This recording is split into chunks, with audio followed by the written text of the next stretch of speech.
David Goggins wasn't born a Navy SEAL. He wasn't born tough, fast, or disciplined.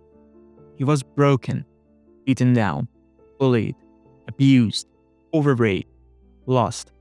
And yet, he became one of the hardest men alive. This isn't just a story of a man. This is a story of what's possible for any of us when we stop listening to the voice that says, I can't. David grew up in a violent home. His father, Ernest, was a businessman who also happened to be abusive and cruel. David, his mother, and brother were regularly beaten. Imagine that kind of childhood. Fear wasn't an emotion, it was a constant companion. Eventually, David and his mother escaped, but the trauma came with them. He struggled in school. He battled racism. He developed a stutter. His self-worth was non-existent.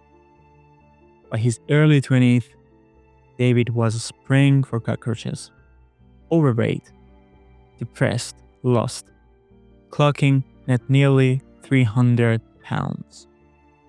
Then, one night, he watched a documentary on the Navy SEALs, men going through Hell Week, the toughest training in the US military. 5.5 days of pain, exhaustion, and mental torment. That night, something cracked. Or maybe something woke up. David decided, I want that. But there was one problem. To even qualify for SEAL training, he had to weigh under 191 pounds. He had 3 months. So what did he do? He worked out and then worked out again. Then again. He starved. He ran on broken legs. He taught himself every push-up, sit-up, and mile he needed to survive. He lost 106 pounds in 3 months. That's not a diet. That's war.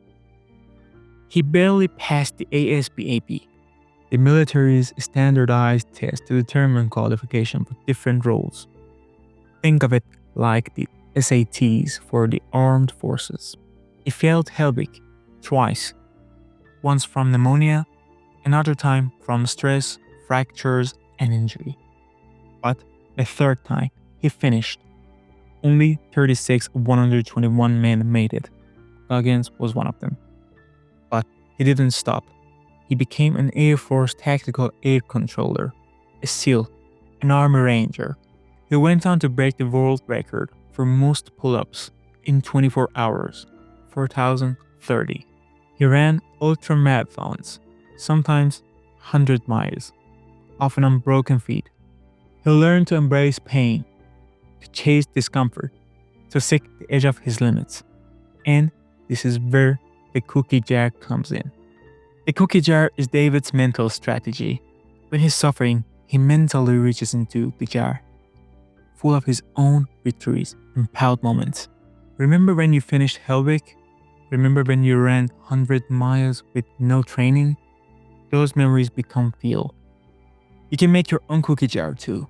Every time you survive something hard, write it down. Store it. When life hits, reach in and remind yourself you've been through worse. Now pause. Ask yourself, what's in your cookie jar? Maybe you passed an exam you thought you would fail.